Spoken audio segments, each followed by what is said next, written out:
यो लेसनमा तपाईले English ग्रामरको verbs र यसको types, action verbs, stative verbs, linking verbs र phrasal verbs को बारेमा बुझ्नुहुनेछ।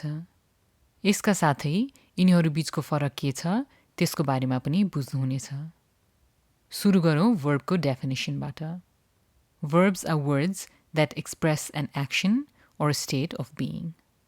मतलब verbs भन्नाले त्यस्ता wordsहरू हुन् जसले कुनै action मतलब कार्य र state of being यानि कि अवस्थाको बारेमा कुरा गर्न हेल्प गर्छ।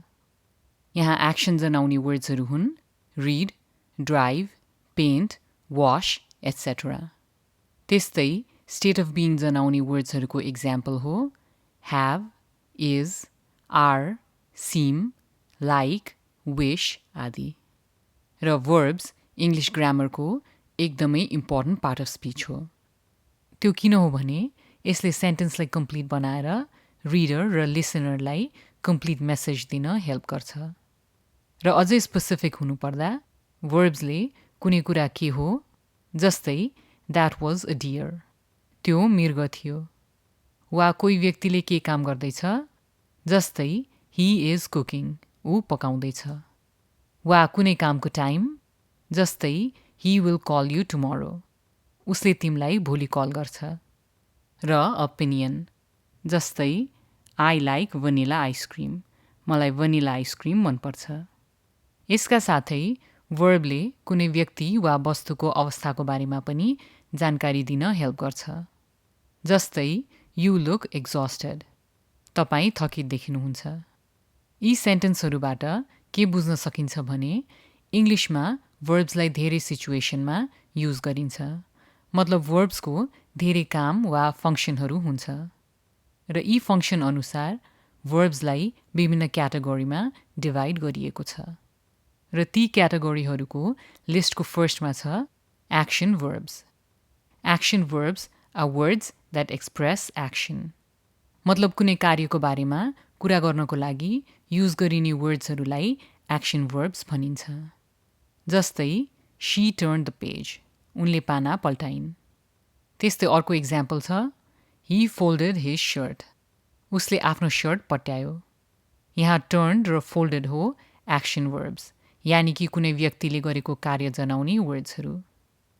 verbsको सेकेन्ड क्याटेगोरी हो stative verbs र यसको डेफिनेसन हो verbs that show a state or a condition and not an action।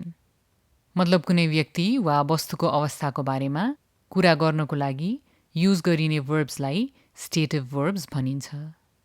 यहाँ अवस्था भन्नाले thought and opinions मतलब विचार व्यक्त गर्नको लागि युज गरिने वर्ड्सहरू जस्तै agree, remember आदि।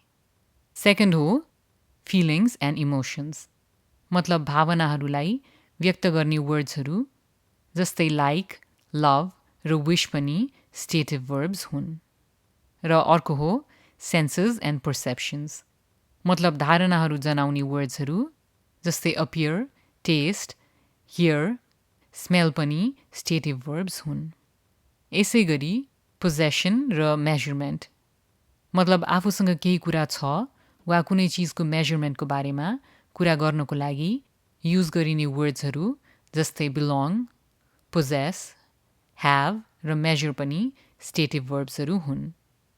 र stative verbsको example sentence हो Radha likes cheese sandwiches राधालाई चीज स्यान्डविच मनपर्छ। यो सेन्टेन्समा राधा हो सब्जेक्ट र यहाँ उनलाई मनपर्ने कुरा मतलब उनको ओपिनियनको बारेमा कुरा गरिँदैछ जसलाई लाइक्स भन्ने स्टेटिभ वर्बले एक्सप्रेस गर्छ। अर्को इक्जाम्पल छ आई नो द एन्सर मलाई उत्तर थाहा छ। यहाँ नो हो स्टेटिभ वर्ब जसले मलाई एन्सर आउँछ भनेर मेरो थट यानि कि एउटा अवस्थाको बारेमा कुरा गर्न हेल्प गर्छ। र स्टेटिभ वर्बको बारेमा याद गर्नुपर्ने कुरा के हो भने stative verbs are not usually used with ING in progressive tenses. मतलब स्टेटिभ वर्बलाई वर्बको प्रोग्रेसिभ फर्म मतलब यी वर्ब्सहरूको पछाडि आइएनजी राखेर कन्टिन्युअस टेन्समा लेख्न मिल्दैन। यो पोइन्टलाई बुझ्नको लागि लाइक भन्ने स्टेटिभ वर्बलाई हेरौँ। For example She is really liking you. यो सेन्टेन्स रङ हुन्छ किनभने यहाँ लाइक भन्ने स्टेटिभ वर्बमा आइएनजी राखेर लाइकिङ बनाइएको छ त्यही भएर यहाँ लाइकिङको आइएनजी हटाएर लेख्नुपर्छ शी रियली लाइक्स यु उनले तपाईलाई साँच्चै मन पराउँछिन् त्यस्तै अर्को स्टेटिभ वर्ब बिलिभलाई हेरौँ for example I am believing you इङ्ग्लिसमा यो सेन्टेन्स रङ हुन्छ किनभने यहाँ पनि स्टेटिभ वर्ब बिलिभको पछाडि आइएनजी राखेर प्रेजेन्ट कन्टिन्युअस टेन्समा युज गरिएको छ यो सेन्टेन्सलाई करेक्ट बनाउन बिलिभिङको आइएनजी हटाएर लेख्नुपर्छ आई बिलिभ यु म तिमीलाई विश्वास गर्छु र एक्सन र स्टेटिभ वर्बको बारेमा बुझ्नुपर्ने कुरा के हो भने some verbs can refer to states or actions depending on the context.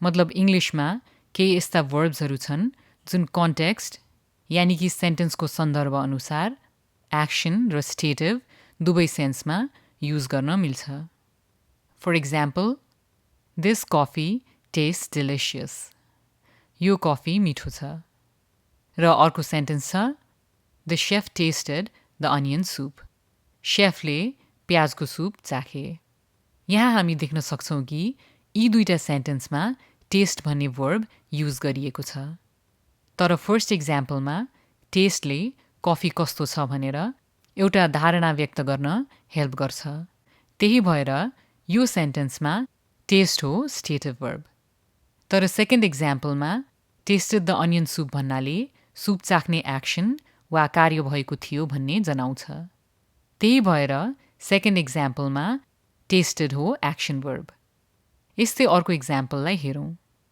I have a car मसँग गाडी छ र अर्को छ आई एम ह्याभिङ ब्रेकफास्ट म ब्रेकफास्ट खाँदैछु यी दुईटा सेन्टेन्समा पनि ह्याभ भन्ने वर्ब युज गरिएको छ तर फर्स्ट एक्जाम्पलमा ह्याभले मसँग केही कुरा छ भन्ने अवस्था जनाउँछ त्यही भएर यहाँ ह्याभ हो स्टेटिभ वर्ब तर सेकेन्ड एक्जाम्पलमा ह्याभिङ ब्रेकफास्टको मिनिङ हो ब्रेकफास्ट खाने कार्य भइरहेको छ त्यही भएर सेकेन्ड सेन्टेन्समा ह्याभ हो एक्सन वर्ब अब कुरा गरौँ लिङ्किङ verbsको uh linking verb does not express any action.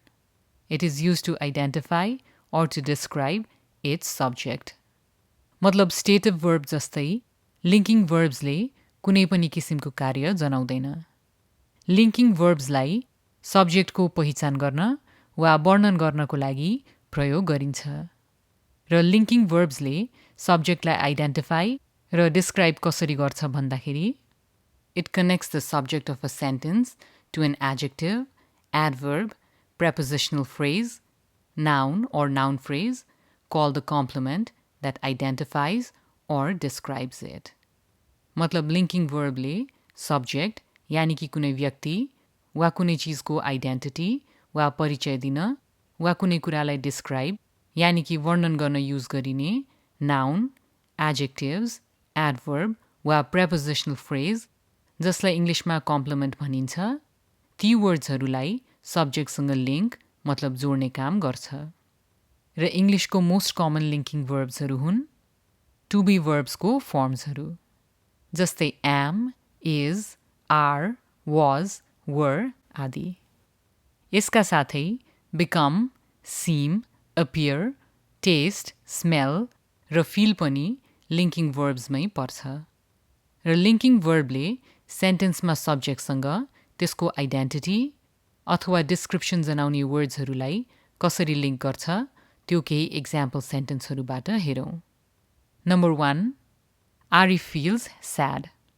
Arif दुखी महसुस गर्छ यो सेन्टेन्समा आरिफलाई दुखी भनेर डिस्क्राइब गरिएको छ यसको मतलब हो यहाँ एडजेक्टिभ स्याड जुन यो सेन्टेन्सको सब्जेक्ट कम्प्लिमेन्ट हो त्यसले सब्जेक्टको बारेमा केही वर्णन गर्छ र यी दुईटा वर्ड्सहरूलाई लिङ्क गर्छ वर्ब फिलले त्यही भएर फिल हो लिङ्किङ वर्ब यस्तै अर्को एक्जाम्पल छ Uma is a teacher Uma शिक्षिका हुन् यो सेन्टेन्समा सब्जेक्ट उमालाई टिचर भनेर उनको आइडेन्टिटी वा परिचय दिइएको छ अर्को वर्डमा भन्दा यो सेन्टेन्समा नाउन टिचर जुन यो सेन्टेन्सको सब्जेक्ट कम्प्लिमेन्ट हो त्यसले सब्जेक्ट उमालाई आइडेन्टिफाई वा रिनेम गर्छ र यिनीहरूलाई लिङ्क गर्ने काम गरेको छ वर्ब इजले। त्यही भएर इज हो लिङ्किङ वर्ब। अर्को इक्जाम्पल छ शी इज आउटसाइड, उनी बाहिर छिन्।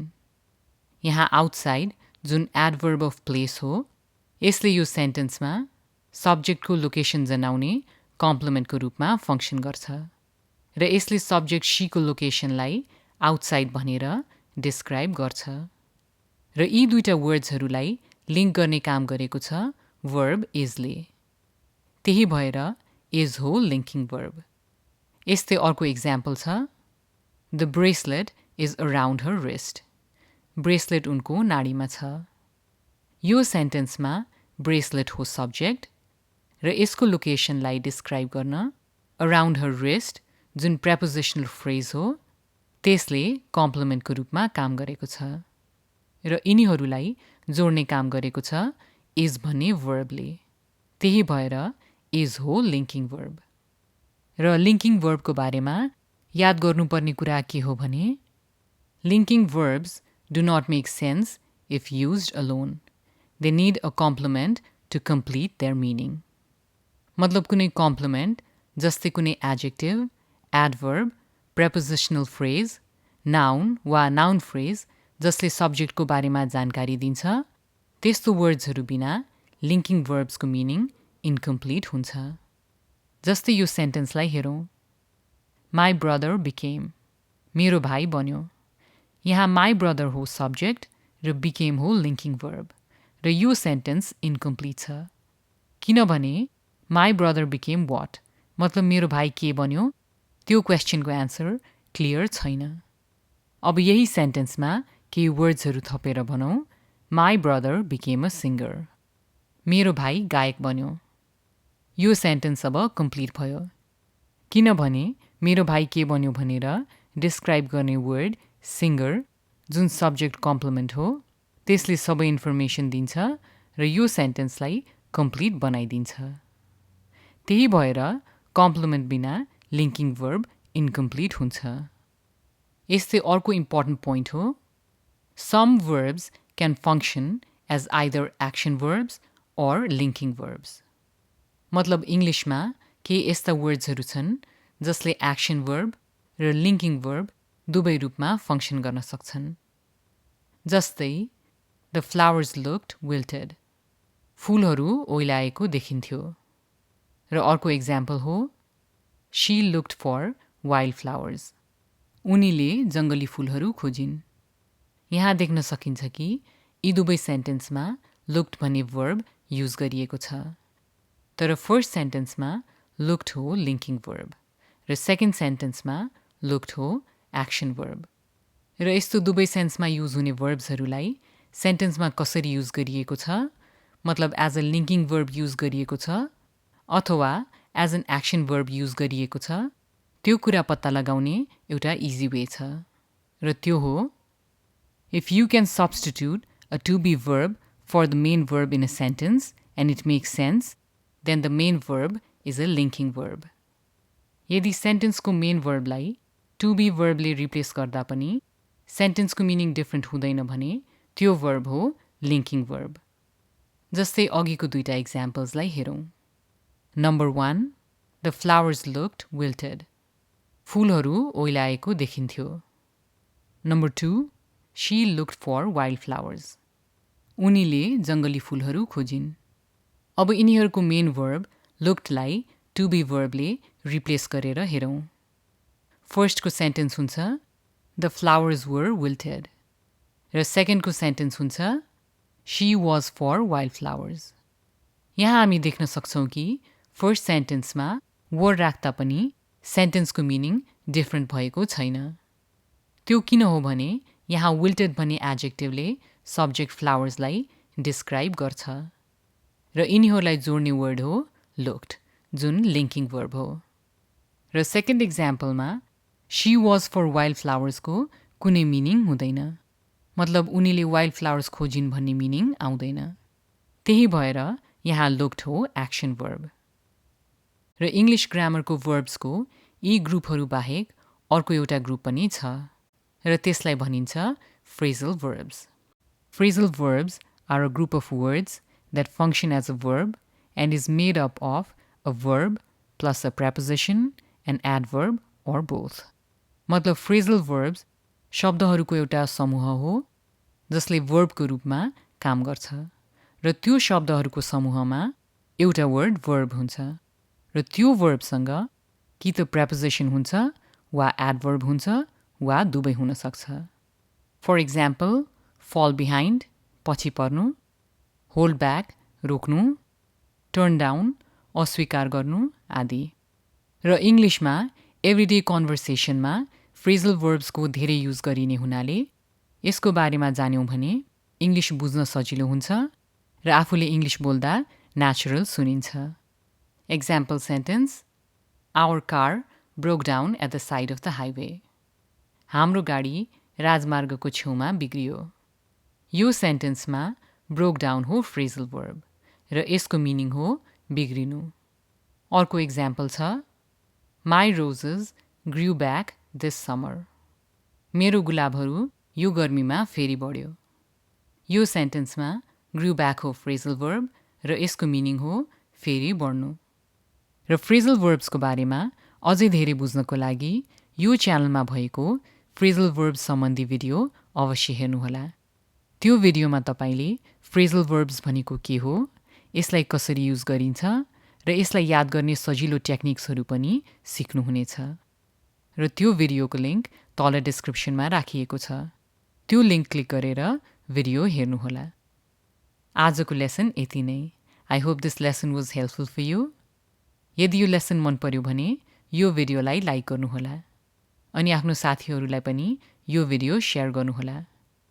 तपाईहरुको केही कमेन्ट्स वा क्वेशन्सहरू छ भने तल कमेन्ट्समा लेख्नुहोला. अनि यो च्यानल मेरो इंग्लिश क्लासलाई सब्स्क्राइब गर्नु भएको छैन भने सब्स्क्राइब गर्नुहोला. अनि यो च्यानलमा भएको अरु इंग्लिश लेसनहरू पनि अवश्य हेर्नुहोला.